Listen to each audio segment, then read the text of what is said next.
Sorry. Yeah. So what they're just saying is like there is things that are static, but there is also things that have movement and are always moving. Seem random, but they always have a pattern. But basically, what they were saying is like there is a diagram in the background. Even it does crazy, there is always some sort of structure underneath it, which means it's a diagram. So there is diagrams for different sort of kind of situation. In this case, Manuel de Landa talks about 3 of them. And this is important because this whole idea of the dynamical systems is what helps us understand that things are not black and white, but there is always a range. Like what you were saying, like things, the becoming, it's sort of there, but sometimes leans to this side, sometimes leans to that side, and then sort of comes back again to this point. So that's important. But oh, definitely, totally agree on that.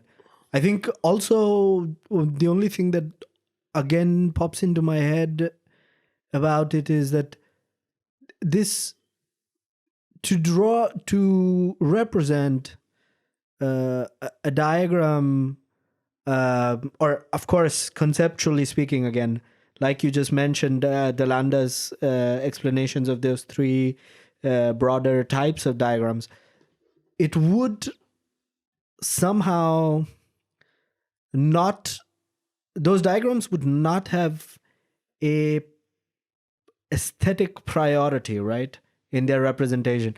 Like someone like Eisenman that stood out and said, yes, but make diagrams about the architectural form that carries the meaning.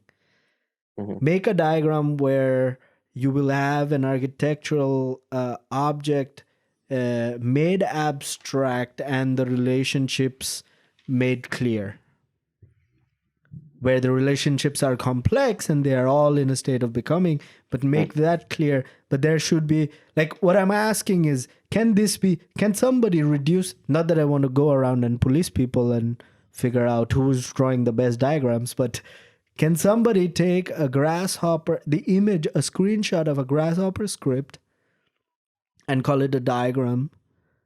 Although, yes, they probably used a little JPEG file somewhere in there. They've probably used some primitives that are stored in a list somewhere in there. They've probably applied it to a very, very specific geological, topological field, which has all those qualities and values in there. But the Grasshopper script itself wouldn't be carrying the meaning of the diagram, would it?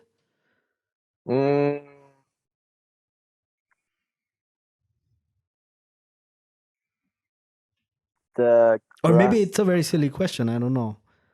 No, well, I can trace back a bit to the parametrics history. Oh, please, go for it. So when you were saying like the Eisenman doing these grids sort of by hand, the scaling and of this, yes, it's very procedural already. It's almost parametric. You could consider it because he chooses linkages and stuff like that. Greg Lynn started his career with Peter Eisenman. He worked for Peter Eisenman, and it was Greg Lynn who brought the computer to Peter Eisenman's studio for the first time. Okay. So the whole then you start seeing where parametrics were sort of born in this context of architecture, because the idea was that, like, okay, we understand that it's about bringing information and sort of connecting it and having connections between these sort of different layers of information. This post-Eisenman generation, Greg Lynn, UN Studio, FOA, Reiser Umemoto, they all understood this, and what they were trying to do was to do the digital version of Eisenman in a way. And most of them tried to use CATIA. Yeah. Because CATIA will allow you to keep track of all these connections of your geometry. But it was too hard. Like that's when I was in 2005 in London, and I remember everybody was trying to use CATIA in the AA, and Farshid was trying to teach students CATIA in the GSD. And then she herself said it's too hard. Like it just takes too much time to master the tool to produce stuff. That's when Grasshopper comes into the scene and makes it much easier to parameterize stuff, to manage splines and but it's quite different. Like the idea of CATIA or digital project and Grasshopper is quite different, because in digital project or CATIA, the first thing you do you do in the software is recorded, and then the second one is sort of linked, parameterized with that one, and the third, but you see the whole tree always. In Grasshopper, it's not quite like that.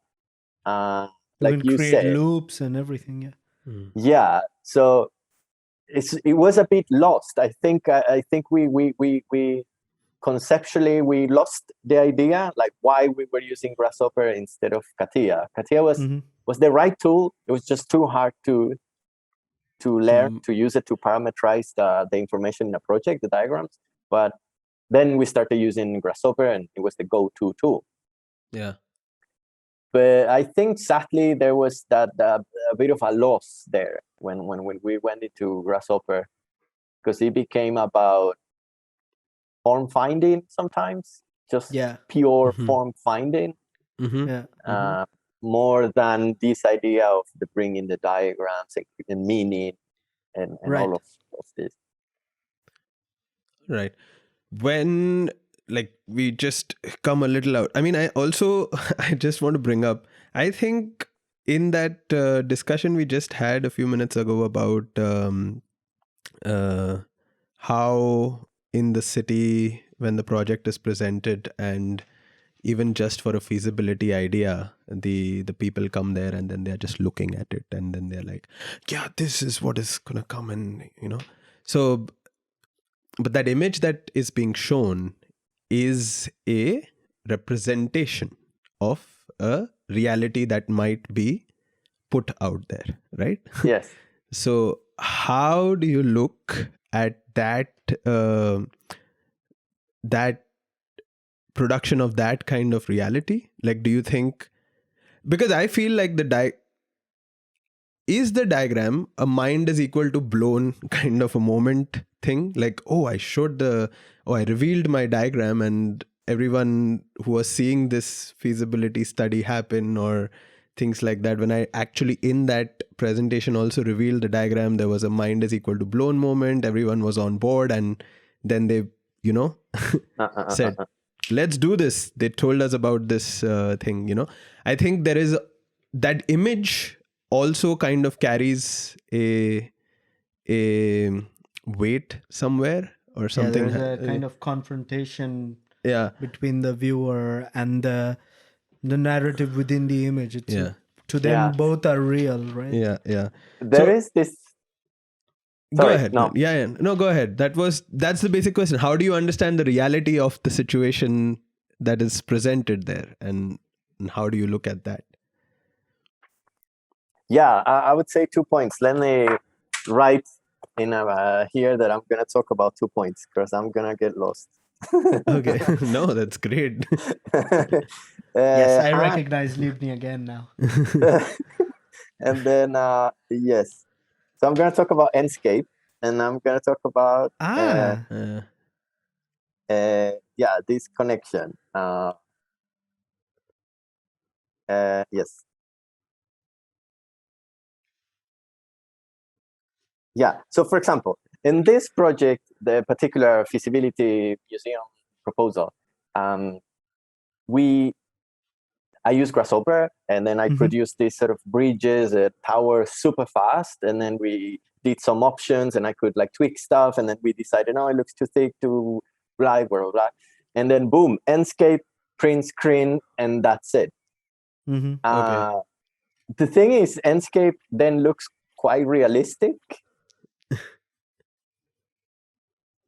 The bridge that I modeled had glass, frames, rails, like it was really detailed. But so maybe it was part of our fault that we represented it too realistic. And then people just think this is the thing. It's not like an idea. So we should have show it more schematic, maybe. Abstract or whatever. Yeah. But then if we would have gone maybe even further and we would have provided a web page with a VR thing, people would have bought this project because it's awesome. Like you go into this bridge, you get a view of the whole city. You understand the potentials of this project. Or a friend was telling me in UN Studio, they have, when they're doing competitions like concepts, they try to model as realistic as possible, like as detailed as possible. And they have these master builders next to them, to the teams.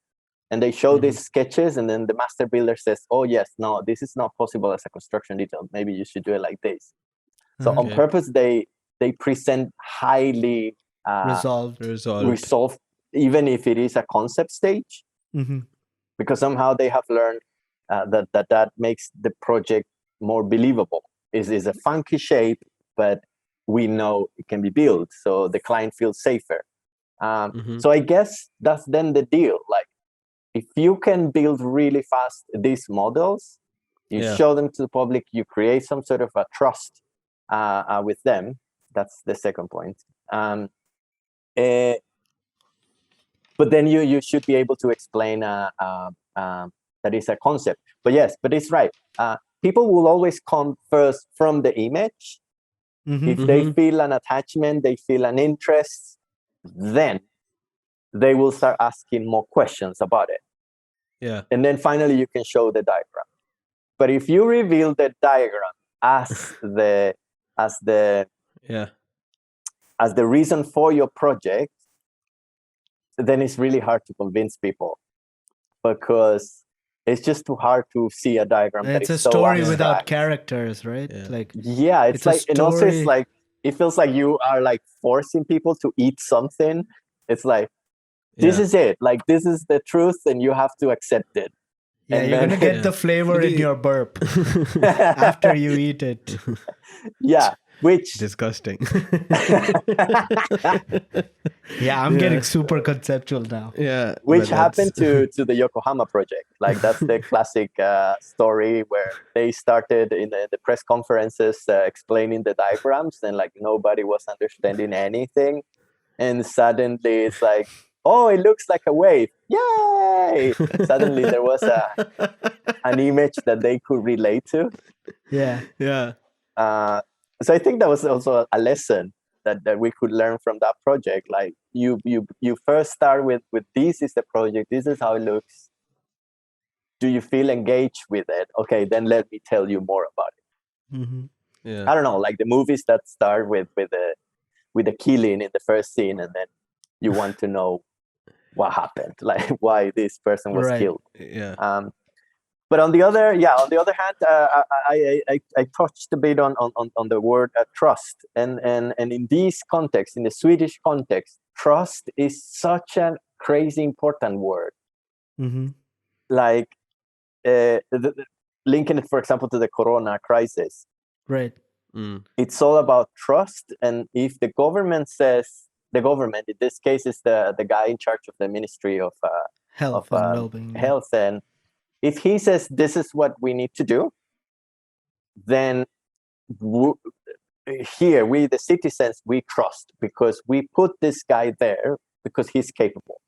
So if he's saying it, then let's trust what he says, and that's how it's been working. And it's always been about like recommendations and never about like laws. So it's all been based on this, and then the rating of trust here from citizens to the government is super high. It's like above 80%. Okay. So there are no anti-corona protests. There is some exceptions in the capital, but okay. those rebels. Avant-garde, huh? It's very few. But yeah, but the here, because sorry, I thought about when you say like the you reveal the diagram or not, or you bring people, and it's always then about creating this trust to people. Like then they trust what you're saying, and yes, sorry, no. So maybe sometimes it's not it's not needed to show the diagram, but it's sort of like we as designers should be. We should have this, provide this if necessary. Like it's gonna be there. If somebody needs to read it, to access it, it's there and it's available. And probably if we publish the project, we include the diagrams. But maybe we don't insist on this is the diagram, but we talk more about the final result. But it's about trust. Sorry, because it's this thing here. Also in the office, it reflects this Swedish trust reflects in our own office. Like, I don't know, like open servers. Like I can access any project of any other office, like everything, even the budget, contracts. Like I can read anything. Yeah. Do I do it? Do I go to all the folders and try to check? No. But I know it's there. Right. And then this sense of trust, like I could go and read it, but do I need to? No. And it's very important too. As an idea of democracy, the idea of transparency, that everything is available if you need or you are interested in it. It's of course it's accessible, but do I need to show you everything? No. Or do you need to study everything? Yeah, like I don't on need the to server, like stuff your face with information. But if it is available, I think it's something we as designers should provide. Like we shouldn't hide this kind of information.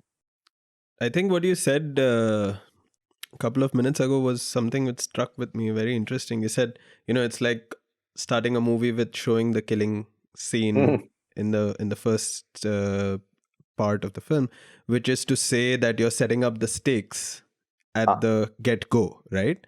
And I think the representation of a reality is therefore, does it, according to you, carry the same meaning as setting up the stakes of a situation? Like this is what this is all about. This is a aspect of the reality, or a representation of a reality that might come there, but this is what is at stake.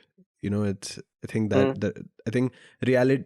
Do you think reality carries the record of that?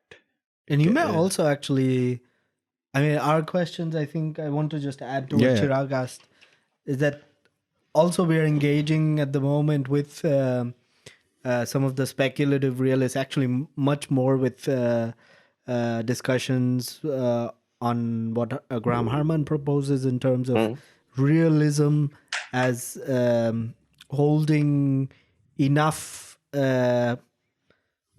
aesthetic importance that people try to explore that confrontation with what each person might understand as a reality.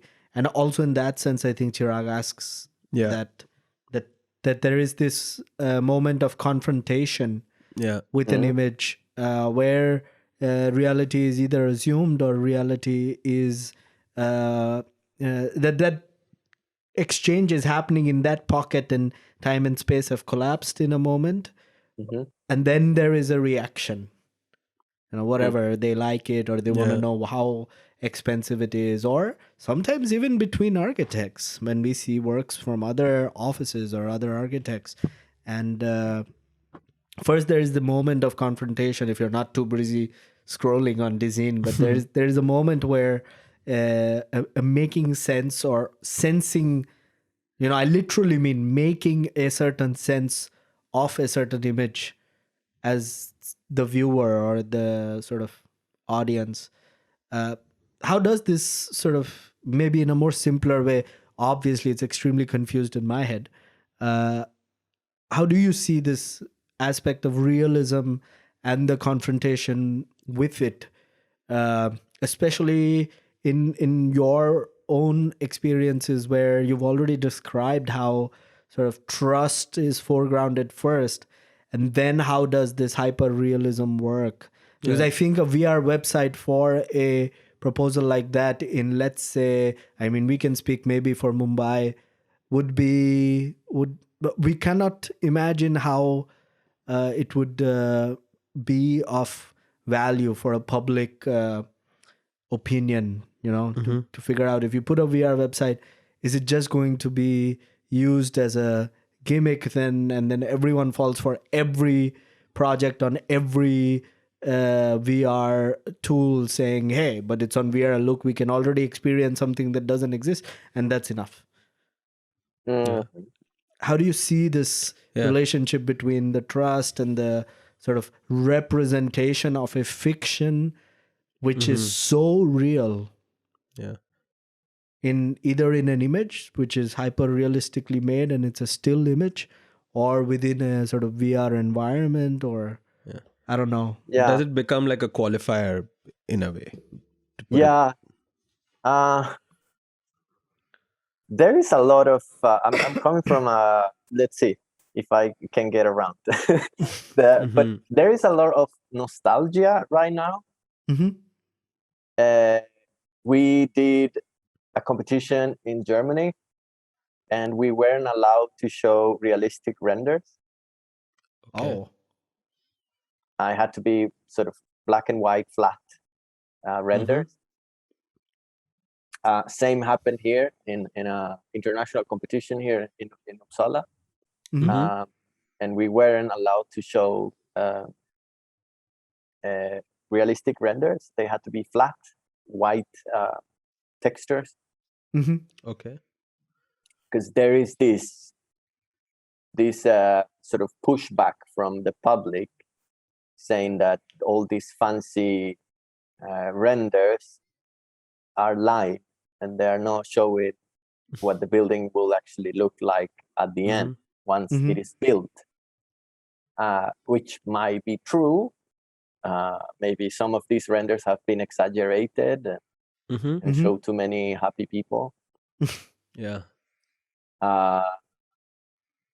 Funnily enough, here in our office, our leaders prefer like renders with rainy days. Like the grayer looks, the nicer the render they consider. Because there is this idea that they want to portray something more real, or closer to what is going to be in reality, and not blue sky makeup on it, and just like the happy people in summer, the only day that is going to be nice. But on the other hand, and I am of the opinion that we should just push the tools of representation. There is this case of an architect in the States that he said something like clients spend 30%, they go over budget during construction because they realize that finishes, or in during the construction, like they don't like some of the finishes that were chosen for the project. So they change their minds, and then they say, no, let's change color, or let's change even material, and let's do it in this. And they push the budget 30% over. So these architects said, well, right now the VR and these things are very good. So he goes to the clients and says, I guarantee you that there is no going to be changes during the construction. Like you're going to be fully satisfied. And if there are changes during the construction, I will pay for them. The trick is that I will show you then all these VR, and I will bring you into the building, and I will show you as realistically as possible everything, so you don't change your mind. And he gets a cut of that extra 30% that he's saving. He's putting it as part of his fee now. So he increases his fee as a designer. That, I think, is a way that we can go. Or that it proves that these tools are getting so much more realistic that we should try to go for that. but line with like fancy filters in Photoshop, that's then it's not good. But do you also think, because this is I think super interesting. So we earlier had a conversation in one of the older podcasts with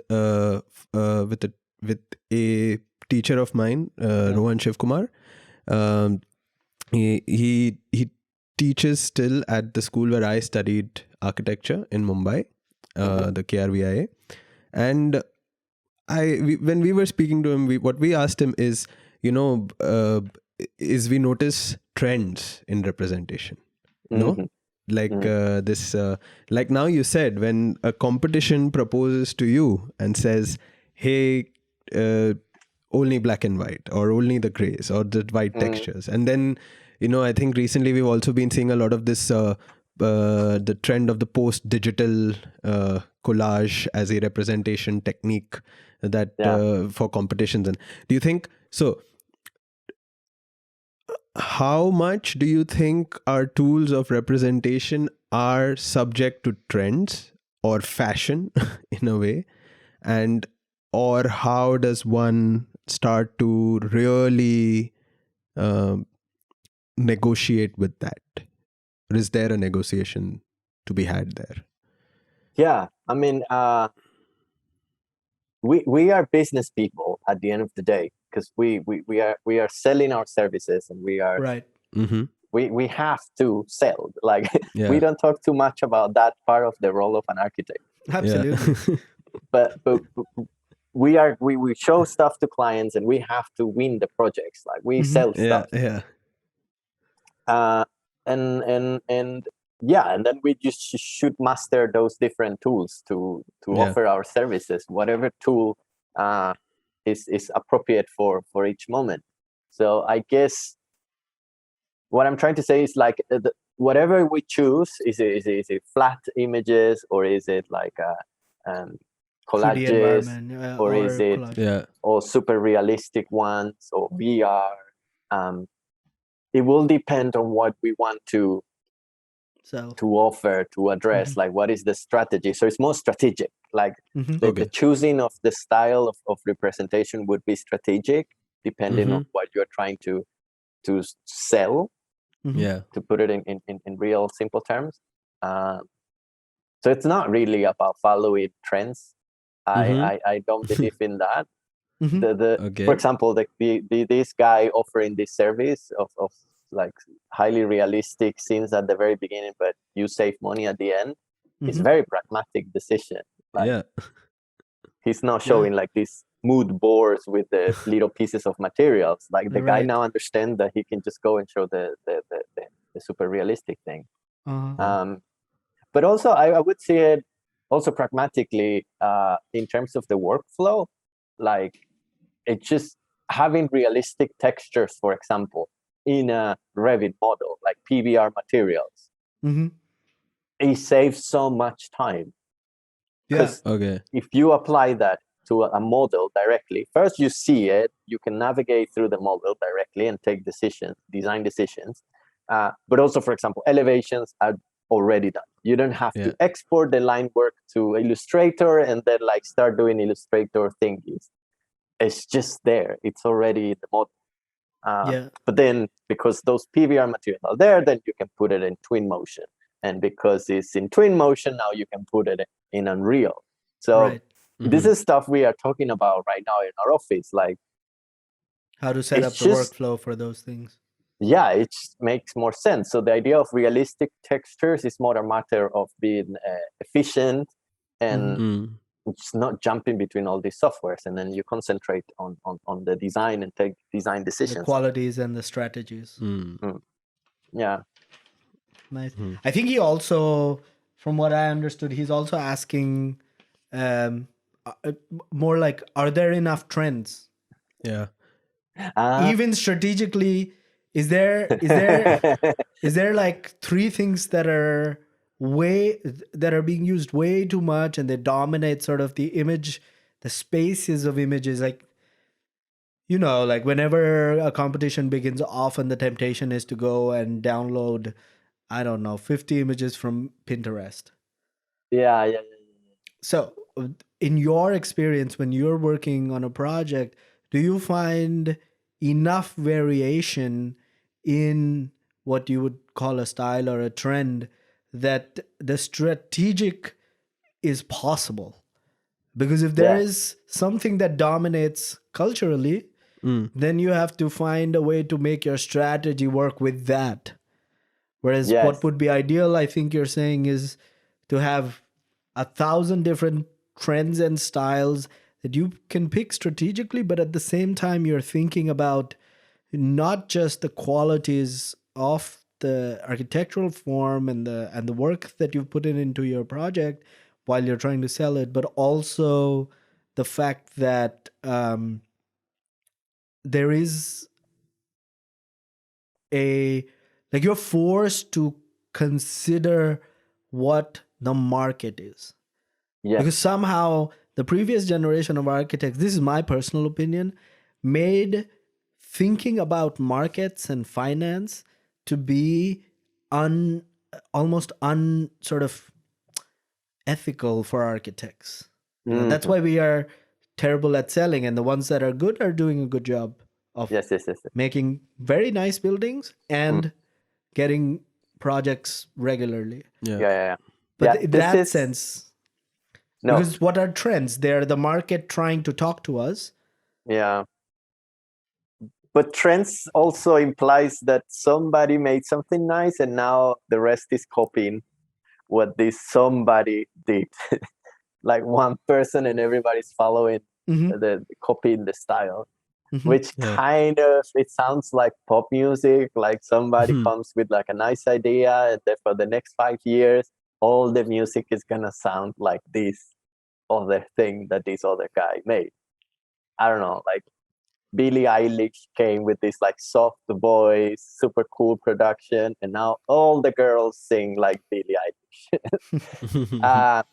No, but like consistency is important. Like you have to be consistent as a designer. Okay. Your ideas, your proposals as design has to be consistent. And I believe that if you have that sort of consistency, you will develop a style.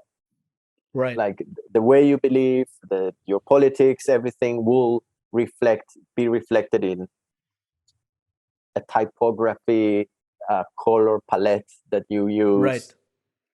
Like it just comes naturally because it reflects, like everything you do in producing is a reflection of those ideas you're trying to show to the world.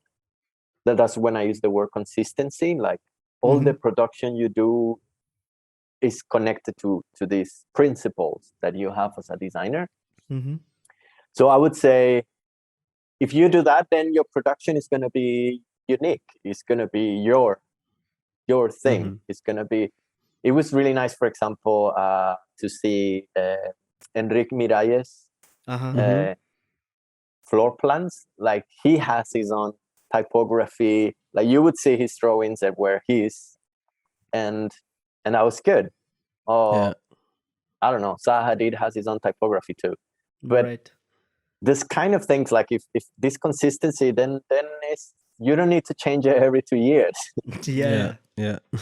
It becomes your thing, and you are the one who does it. I think that's more important than trying to follow the trends. Cool. Yep. I guess how are we looking? Yeah, we're doing good. Yeah, I also wanted to kind of pick your brains on I think I'm going to leave it to you, but I wanted to pick your brains on how do you see BIM developing? I know that I already know, of course, please tell us a little background of how you see it at the moment, how you interact with these systems, and how do you see, because this also with respect to how Harman talks about a realist approach, the BIM is both, in my mind, shows us symptoms of why a real image is tough to produce. I mean, there are textures that you can have in your Revit model, but the industry cannot simply produce the kind of variation that could be possible, or that was possible when we were still building with brick and mortar and sort of all kinds of. So there's a sort of market cap idea that is being introduced. Whoever capitalizes the market and accesses every firm, every screen of every architect through their back channels of involvement in BIM. So maybe a little bit about that, and how do you see it developing? And what do you think is happening? Yeah, this is so if you use Revit as it comes out of the package, your buildings are gonna look like layer cakes. There is no discussion. Okay, there's no discussion there. Okay. Having said that,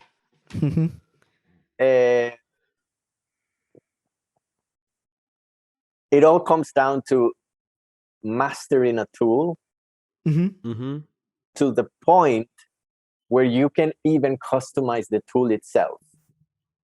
Because if you are not able to do that, then the tool will limit you. Right. So you have to get to that level of mastering a tool that you can tweak it and be appropriate to your own needs. Maybe even hack it. But in the ways that it allows you to hack it, basically. Yeah, and I'm using very like generic terms, because that could have applied when we were using rulers and the table. Yeah. Like for example, when they needed to draw the splines, these ducks, you have seen them, those iron weights pulling the little wooden stick. Those guys came up with all these modification of their own tools to achieve new ways of expressing architecture. And I think you have to master Revit to a very high level. Like you have to know API, for example. You have to know how to use Python and how to get into the API so that you can do more than what the out of the package software allows you. Because this, I was talking about Revit, but if you talk in more general terms, like in my university, I was very lucky. So I studied the first semester. I had to draw with pencils and ink. I did one floor plan. It took me like 1 week to finish it. And then after my second semester, my design studio teacher decided to teach us Vectorworks. Okay. And since my second semester, I have never used pencil or ink. It's all been always like in computer. And Vectorworks is a BIM software. Back then it was called MiniCAD.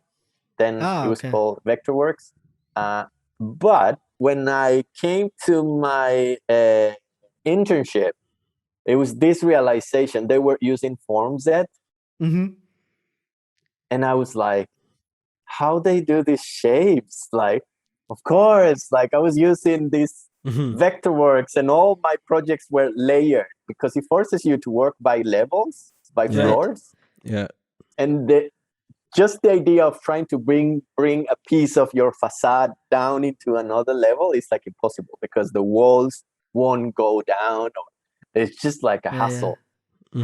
And I realized, like, of course, the software will limit your options. Right now, we have designed here in our office for the last 4 years, 3 office buildings. And the main stair in the main hall, all of the 3 stairs have been designed in Rhino. The whole project is in Revit, BIM 360, all, you name it, tags and blah, blah, blah, and schedules and you name it, all the information. But the stairs have to be designed in Rhino because there is no way to do them in Revit. It's just a disaster trying to use the handrails and the tools that come from the tool. So we come sort of back to a simpler way of using the 3D software. But now they're changing it, right? There is a Rhino inside Revit, and yeah, now you can. Yeah, like last year, finally you could do like slanted walls in Revit in 2021. It's like, oh, yes. But now with Rhino inside, for example, you can model Rhino stuff, Rhino geometry, whatever you want it to be inside Revit. It's still developing. Like now in the office, we're trying to get on that train. Cool.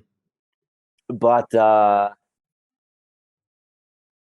as it is, BIM is limiting in terms of expressiveness. But then you also see, talking about like mastering the tool, you see that Zaha Hadid made a couple of presentations in the Autodesk University 2 years ago. And some of the projects are like 2 years ago, 2019. Wait, when did she pass away? 19 or 20? 5 years ago.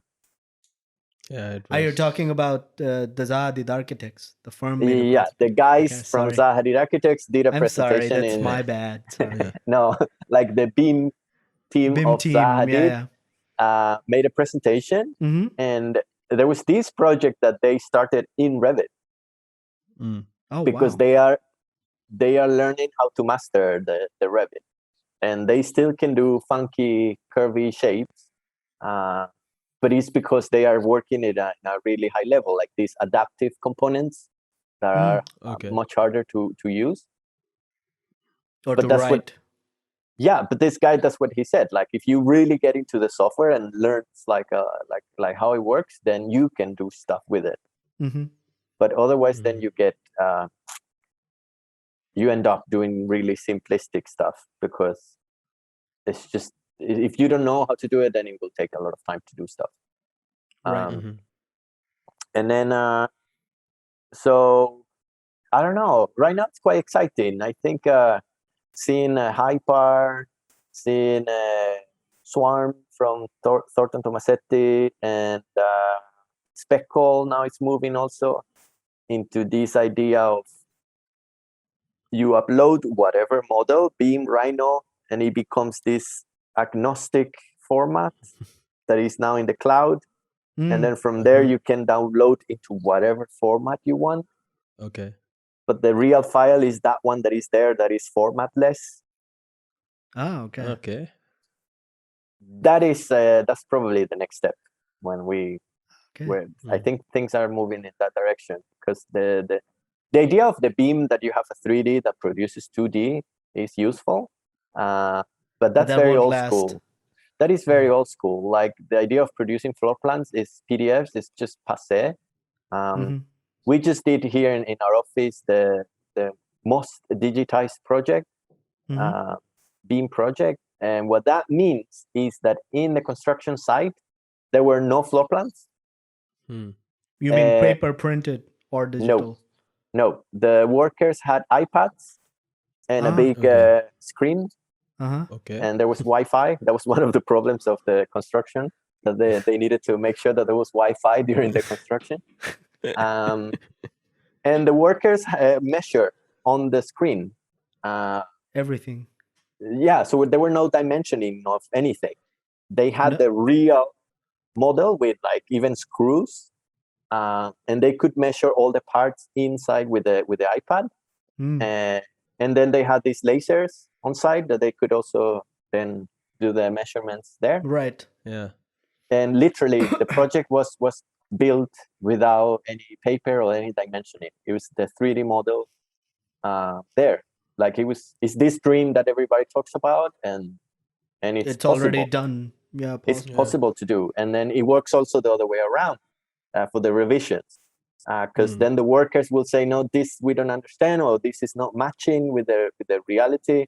How do we solve this? So they literally touch an object, write a comment. The comment shows in the project manager screen, and he sends it to the architect or to whoever consultant is responsible of that object. Wow. And that was the workflow.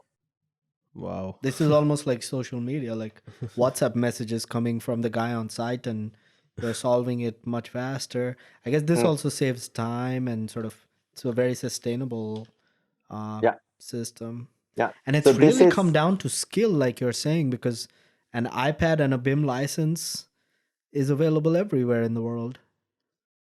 Yeah. I mean, yeah. Every market in the world. There was a rough calculation that because there was no courier and no blueprints for the construction of this project, they saved as much money as to pay 2 architects full time for 1 year. Wow. Wow. Just in paper and courier. Okay. All right. I mean, it's amazing. I think, and I think it's very interesting when you say the idea of there being this format-less file in the cloud somewhere. So even the BIM license gets it can be anything, right? It can be a subscription of any of these sort of Revit or something else, but it will eventually open up on the iPad. So you have that kind of access. Also. He's talking about two different things. This is a different sort of. I don't know. Is it blockchain based? Could be. No, but no. This one's not. No. Okay. No. So, am I right? You're talking about two different things here. One, the one about the agnostic extension or the agnostic file extension is just a system that's new where you upload a 3D object. This is a little bit like fungibility in blockchain, right? You put it up there and it loses its sort of relation to a tool that it came from, and it exists as an object in itself. Yes. And then it can go to any tool. So basically, there cannot be any kind of iTunes ecosystem that controls anything, because this particular file can now go from BIM to Adobe if it wants to, and that Revit will not produce a sister tool that you can use along with Revit as a plugin that you have to pay for, and that will let you do more cool things, because now you can use that non extension file for any purpose that you wish. It might even show up as an Excel sheet. Yes. No. Yeah. No, but it's related. What you were saying of showing it in the web too, because if it is in this sort of cloud, then it means you can show it in the web browser as well. Exactly. Yeah, of course, but across everything. Yeah. The trick here is that this object, when it's originally created in whichever platform, is the metadata you write into it. Either you call it is a wall, and then there is a hierarchy of stuff that you can say about a wall, like metadata, and then this metadata is kept with the object, and wherever you download it, this metadata will be represented as numbers or as textures or as colors, or depending on the software you're using to visualize. But the whole thing is that software is not needed pretty much now. Like it could be all web displayed in web, which is what happened in this project, this construction project I was talking about. It's called Celsius. You can look, like there is stuff in the internet if you're curious about that. Because even the guy who's on the site then now no longer needs a sort of software view to view the drawing itself.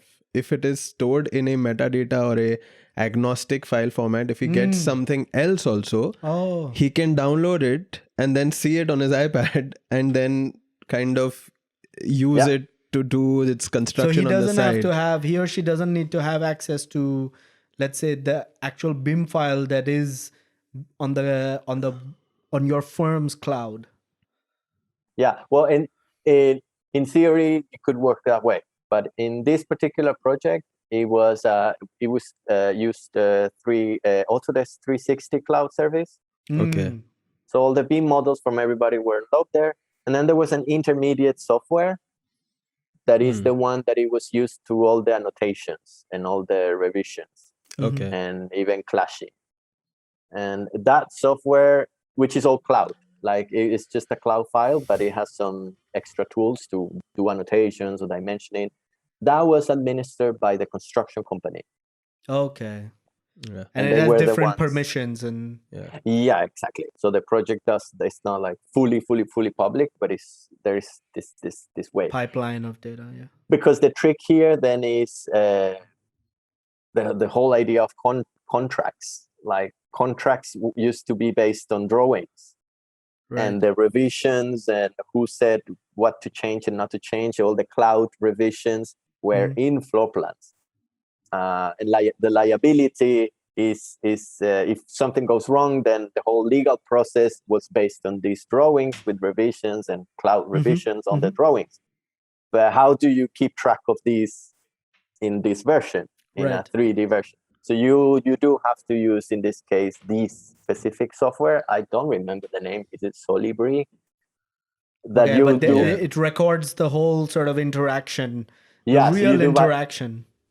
So you do like backups. So the project has this system that it would back up itself every night by itself, and it will create like a dump of the data of that day. And that was the legal way of solving this project. Oh. Right. Superb. Wow. We've touched so much. Yeah. So we've gone through, I think from the start, we went through the idea of the diagrams. We went through architectural projects, how we are to use representation. And now finally, we even touched upon the sort of software or the tools that we can use for all of this in this entire ecosystem of sorts. My question to you is, what would you or how would you suggest that a student who is just starting to study architecture now, how must he or she engage with this ecosystem? Yeah. In this age, in this time. I mean, it's also relevant because you see how exactly. You mentioned first semester I made one drawing, it took me a week. Second semester onwards I was like this. I was on Vectorworks, and now look, I know the problems of each software. Yeah. How does a student that comes into studied now then? Yeah. How does he or she have to?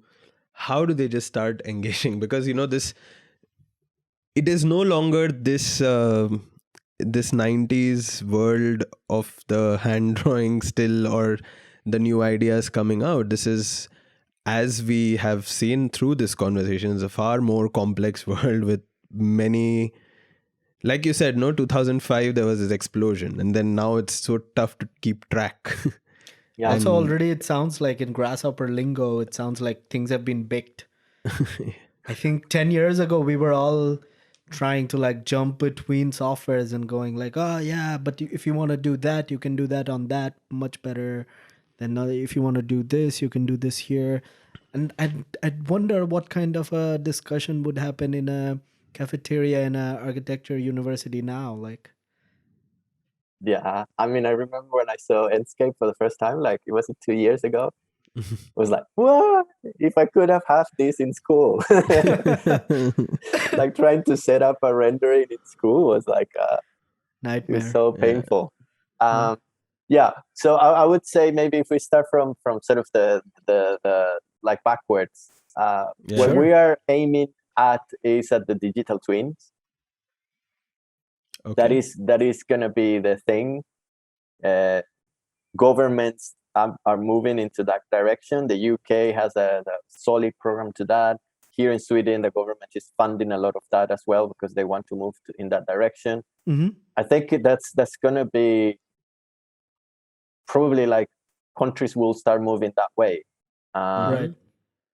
Which means that then the deliverables that the municipalities will request for approval of projects are not going to be any more 2D drawings or even PDFs, but it's going to be BIM models, which is the way the UK works now. Like the government government projects, you have to deliver a BIM model. Like PDFs are not anymore what they request.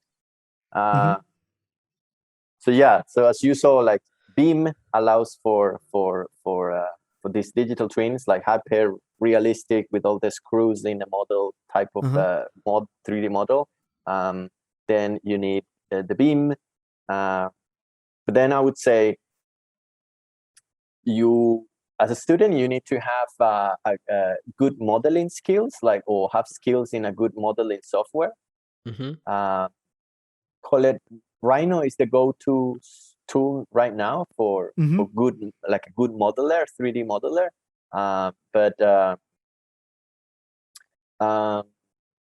What's the name of the open source? Blender. Yeah. There is even projects going on for BIM Blender, and you can get 2D drawings out of it. Blender is coming quite strong. So that could be like another go-to 3D basic tool. You will have the BIM, but I wouldn't get too crazy about like going super BIM. Maybe first you learn how to use a nice modeling tool, and then you can produce drawings. Yeah. Floor plans, so you can do production with that. But I think one key thing now it's programming. If you can in school learn Python, and the next one is C#.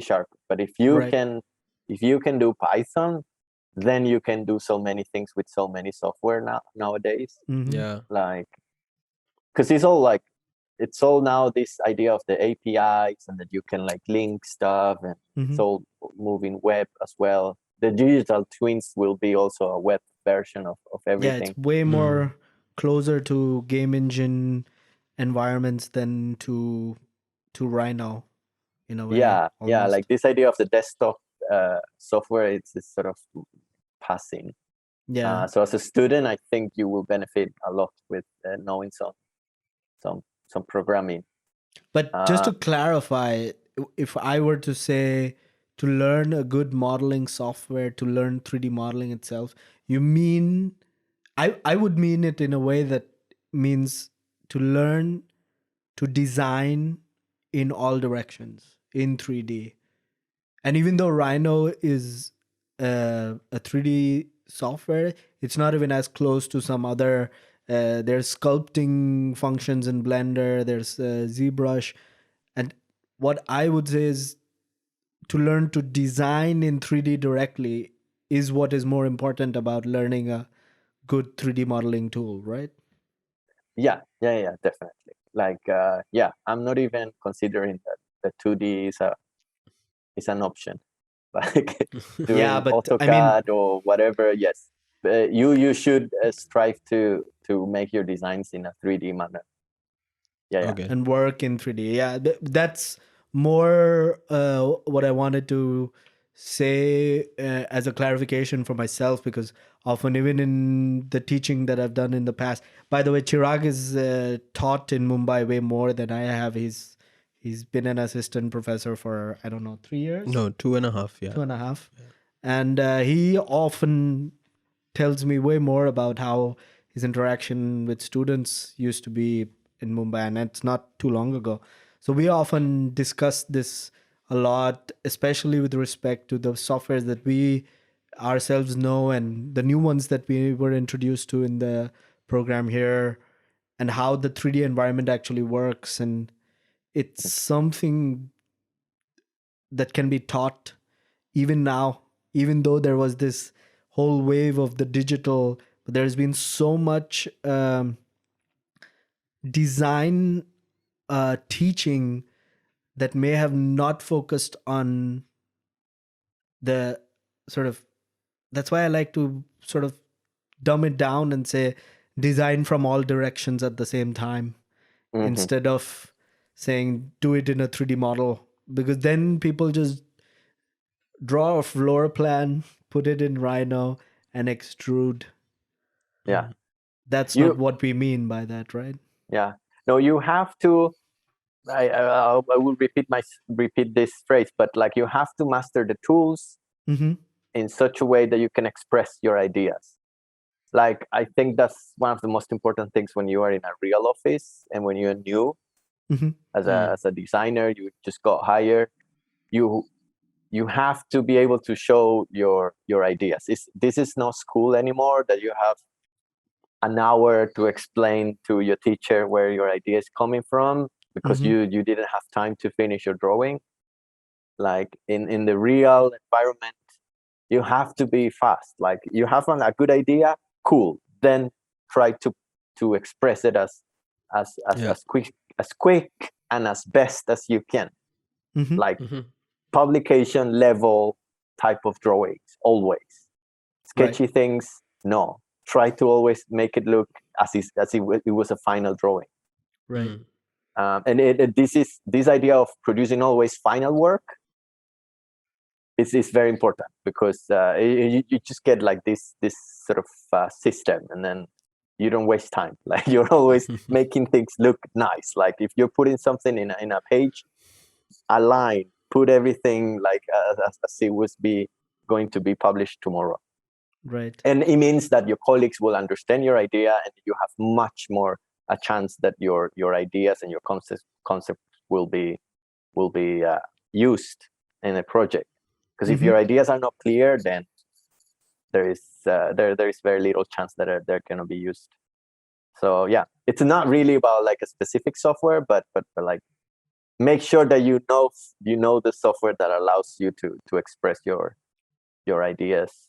And and then collaboration. We have people that only use certain software, and then they cannot collaborate with the rest of the office.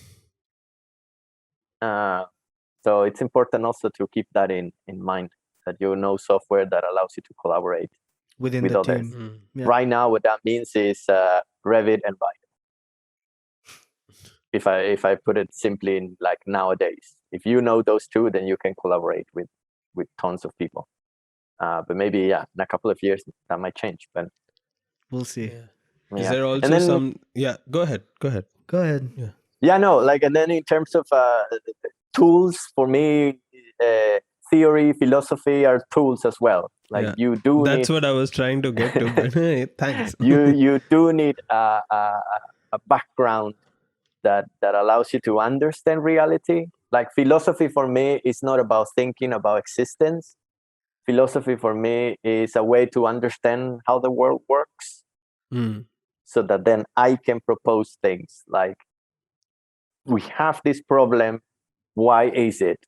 Then I have all these philosophical tools that allow me to understand where things come from, how reality works, and then I can propose solutions. And my concepts, architectural concepts, will normally come out of these philosophical tools. You can call them theoretical tools, but yeah, you need to do that, because then you develop your own ideas about how the world works and how you should operate as a designer, instead of just following formal trends and colors and styles. I think that's super important when it comes to someone who is just starting to study architecture.